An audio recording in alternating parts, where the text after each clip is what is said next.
Hello, everyone, and welcome to today's webinar. My name's Tom. You won't be able to speak during this webinar, but there is a chat function you'll see in your RingCentral software. So if you do have any questions, please do put a note in the chat box and I'll have a look at those towards the end. Okay, so today I'm going to be talking to you about security deposits and refundable deposits and the difference between the two, how we can add them to a booking, and how we can refund them as well.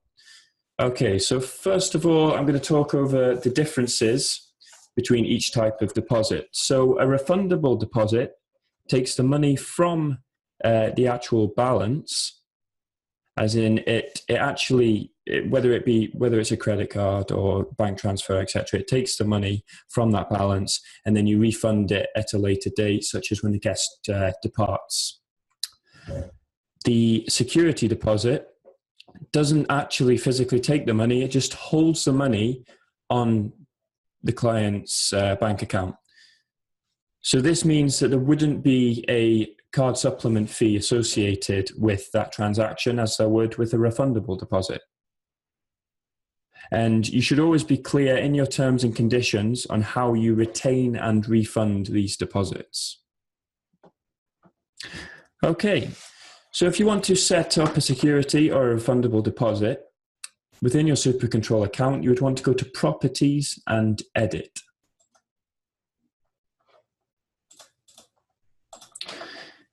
Okay, and then we would choose a property. So I'm going to go into Willerton Lodge here.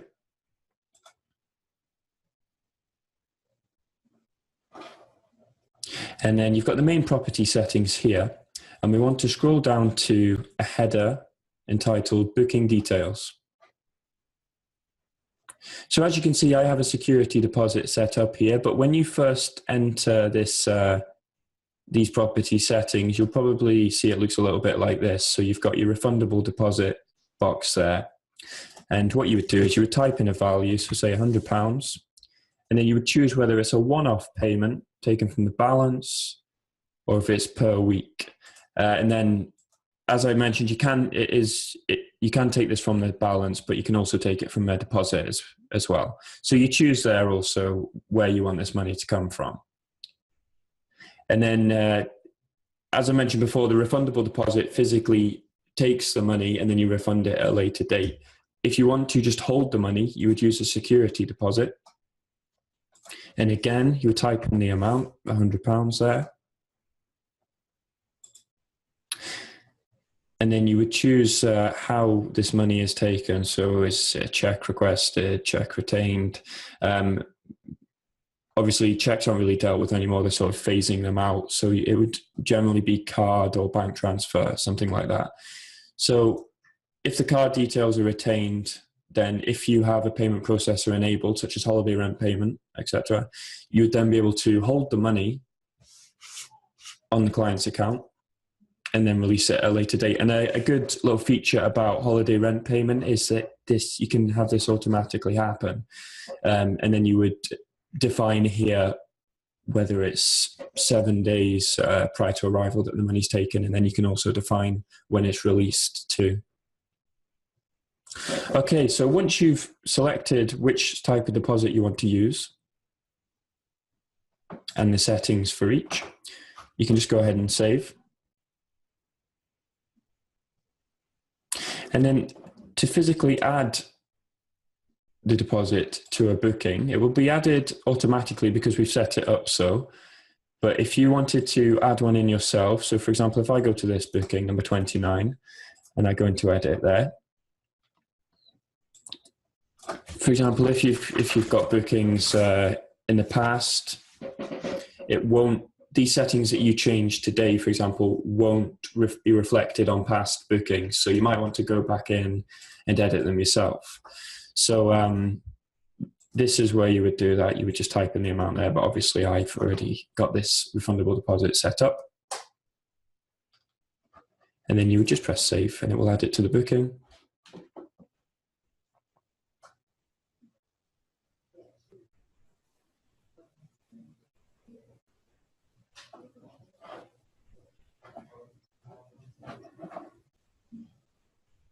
Okay, and you can see here that the refundable deposit has been added at £100. And this deposit is set up to be taken from the balance. Refunding the deposit refund. And then we're going to choose cash because cash was chosen as the payment method here. Obviously, you can have different payment methods for the deposit and the balance. And you would just choose which you want this deposit to be refunded from. And generally, it would be the balance if you've chosen that in your property settings. So we would type in our amount here. So it is £100, which is the same as what we've got up here in the refundable deposit. And then we choose a refund. And then what type of refund are we doing here? We're actually refunding a security deposit. And then we will click proceed. And then it says here, allocate to refundable deposit. So we want to allocate the whole amount to that deposit. And then we will press save.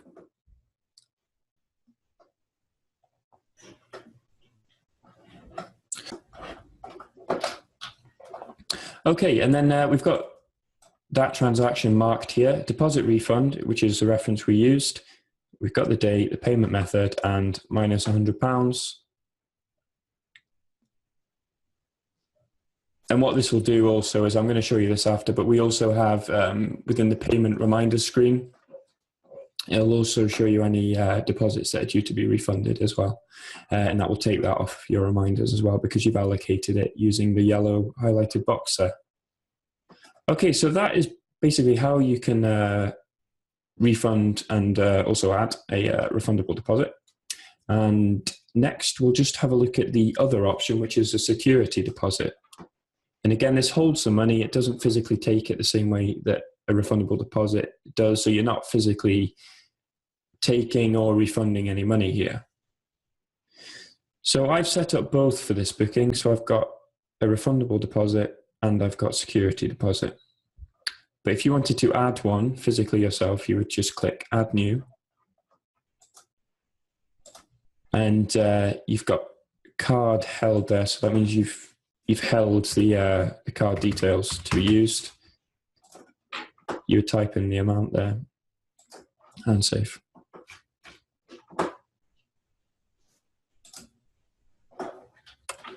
So here we've got card details retained. Sorry. So when you click the card details retained, that means it will hold the deposit based on the card details that you have saved. So obviously this would only be if you are taking the payment out with SuperControl. If you had holiday rent payment or Sage Pay or a payment processor, for example, enabled on your account, you would get a link here that would say pre-auth now.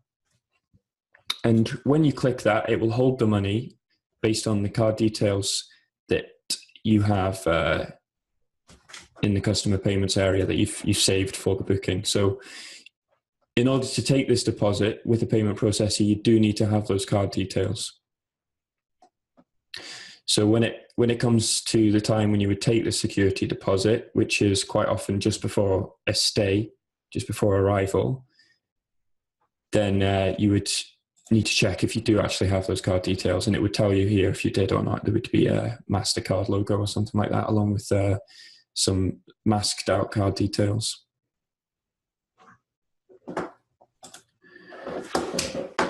Okay, so now that we've registered our payment on there, I'm just going to remove that one just to avoid confusion, and then we'll go back in to that. So let's see, just.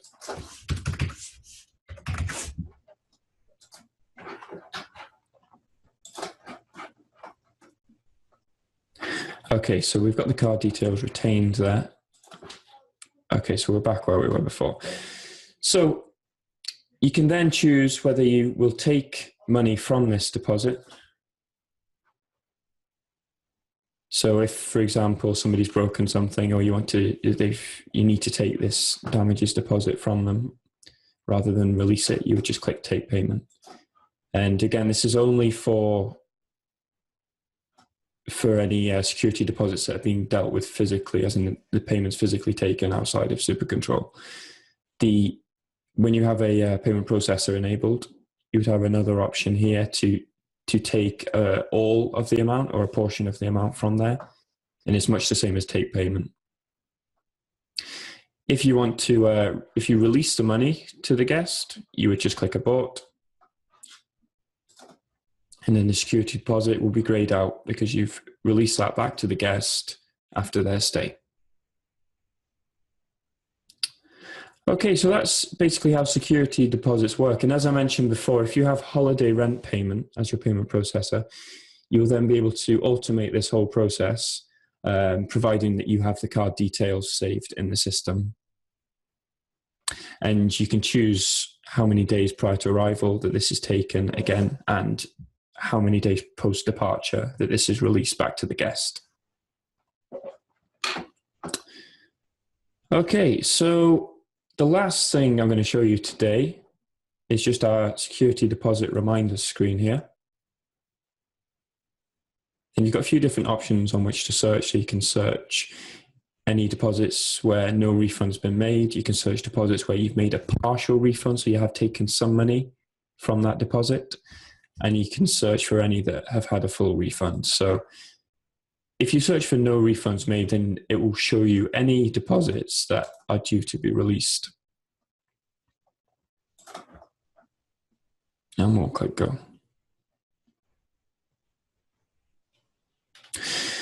So this breaks it down into each type of deposit. So we've got refundable deposits at the top here. And it shows you if the deposit is held. So this booking that we've just done, we were just in number 16 there. And you saw me refund that deposit. So obviously now it's showing a 0. But if I hadn't done, then obviously here, it would show that the deposit was still held and that there was a refund due. And then we've got security deposits that are due to be taken here. So all of these are, we require to pre-auth. So we need to go into those bookings and then pre-authorize those security deposits, as in hold the money.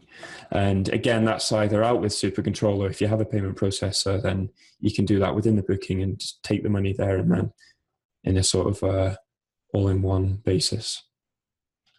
And then if you have any security deposits currently enabled for a booking, and the guest has already left and it's due to be released, then it will show you here.